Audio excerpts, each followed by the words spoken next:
Kıymetli arkadaşlar, biraz sonra organizemiz başlıyor. Hepiniz selamünaleyküm diyerek Allah'ın selamıyla selamlıyoruz.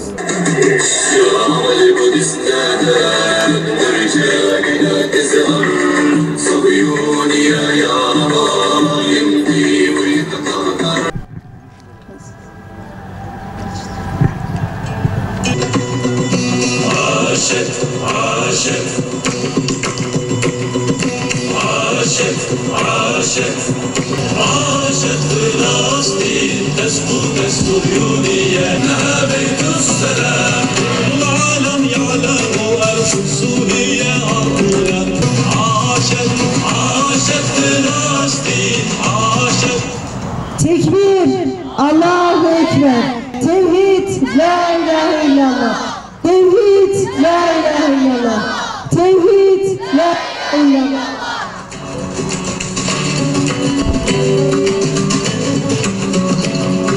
Oluk kan aksa, kurtulacak el aksa. Katil Amerika, Adana'dan defol. Katil İsrail, Filistin'den defol. Eller semaya, ordular aksaya. Tekbir, Allahu Ekber. Esselamu Aleyküm ve Rahmetullahi ve Berekatühü.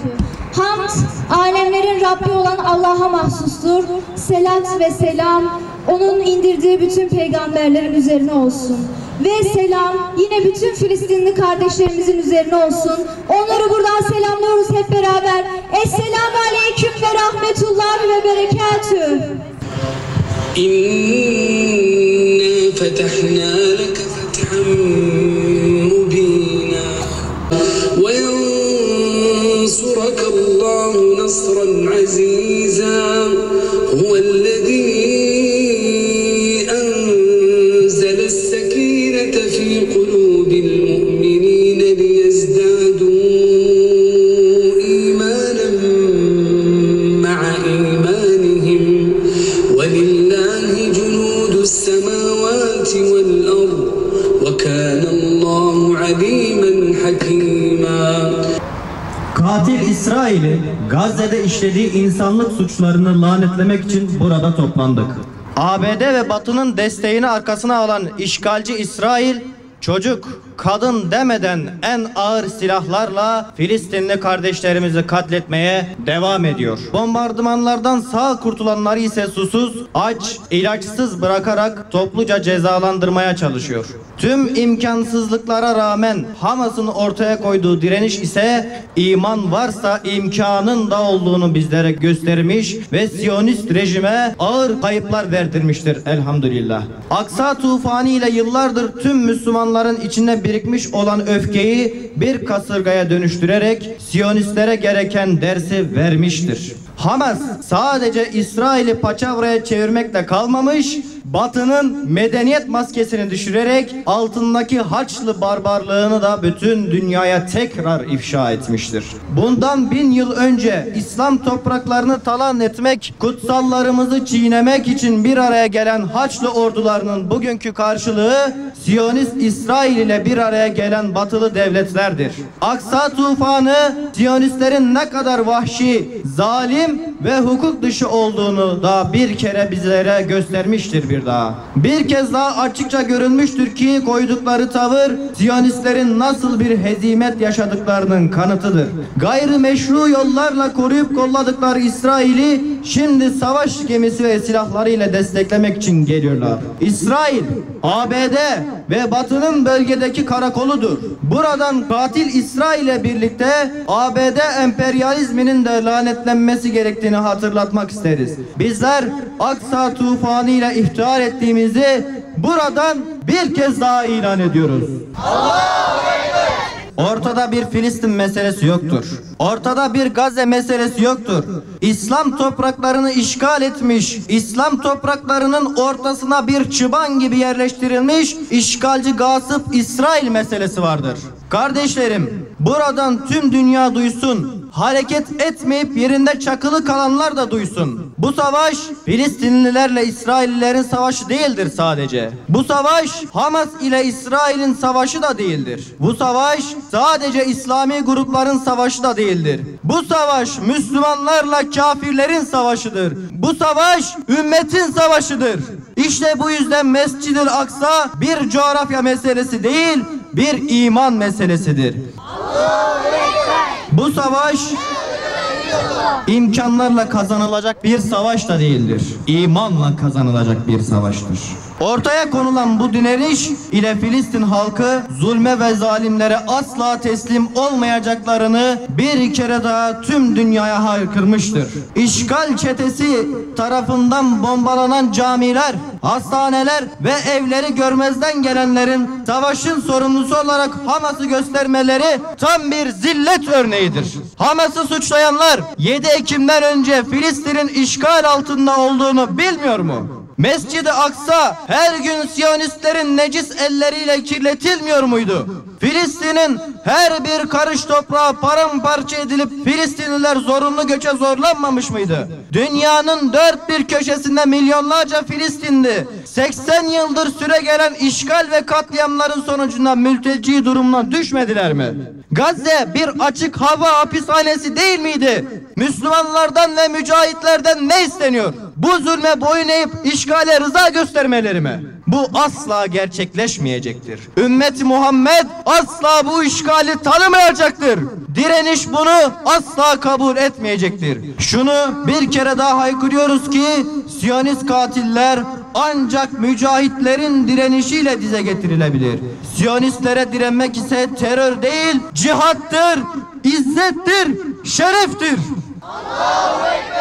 Hamas kendi sonunu hazırlamış. İsrail Filistinli'ye bir yer bırakmayacakmış. Hamas yine durduk yere saldırmış. Sonları yakınmış. Mossad bu işin peşini bırakmazmışmış gibi sosyal medyada sakız gibi çiğnenen İsrail yanlısı ve Filistin düşmanı söylemler 3 aşağı 5 yukarı böyle. Tekrar ediyorum. Sosyal medyada yazılanları, konuşulanları hafife alanlar çok yanılıyorlar. O cümleler işgalci İsrail'e büyük güç veriyor. Kudüs tufanı ile titreyen Siyonistlerin omuzlarına bir el olarak uzanıyor. Silahlarına mermi olarak Filistinlilere dönüyor. Yalanlarla, algılarla beslenen propagandalar sayesinde Müslüman mahallesinde Siyonist işgalciler işledikleri suçları, katliamları örtbas etme derdindeler. Diğer medya kanallarından yayılan bu tür dezenformasyona karşı dikkatli olmalıyız. Direnişi karalayıcı yalan yanlış haberlere itibar etmemeliyiz. Filistin davasına sahip çıkanlara Arap sevici diye itham eden ırkçı tayfanın şu an nerede durduğuna dikkat çekmek istiyoruz.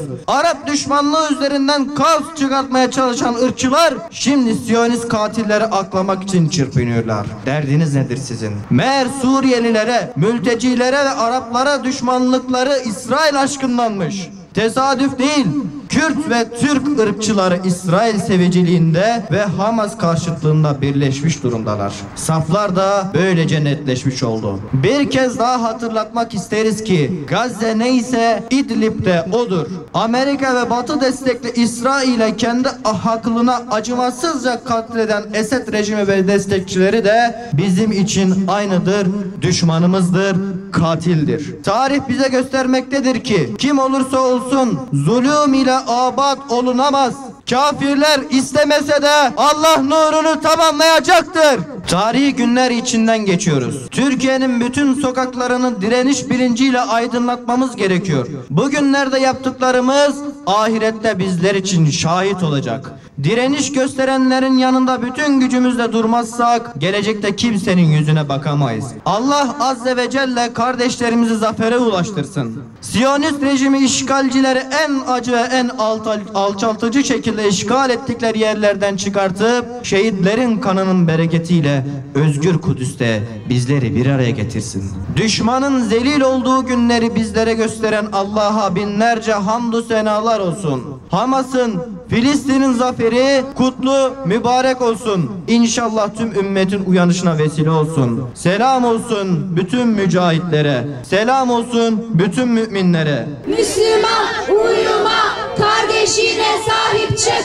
Direnişe devam, Filistin'e selam. Bugün gerçekten belki buraya gelişimizin kaçıncı seferi. Maalesef çocukluğumuzda bunlarla büyüdük ve bunlarla ölmek istemiyoruz. O yüzden diyoruz ki katil Amerika, Adana'dan defol, Orta Doğu'dan defol ve İslam ülkelerinden defol diyoruz. Çığlıklarlar, hadi yanlar kurban. Evarimle sana kanat çığlıklarlar.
Tekbir, Allahu Ekber. Tekbir, Allahu Ekber. Tekbir, Allahu Ekber. Tevhid, la ilahe illallah.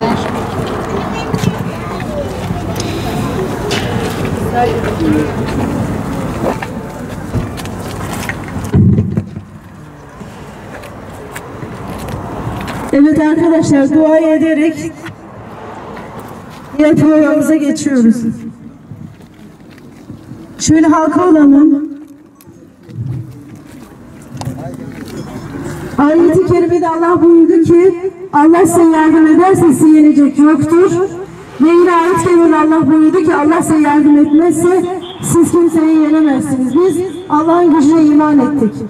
Sen onların bombalarla, fosfor bombalarıyla katledildiklerini görüyorsun Rabbimiz. Ey Rabbimiz, yerlerin göklerin mirası senindir ve sen El-Kadir ismine istediğini anında zafer nasip edersin. Rabbimiz onlara zafer nasip eyle. Ey Rabbimiz, müminlere zafer nasip eyle.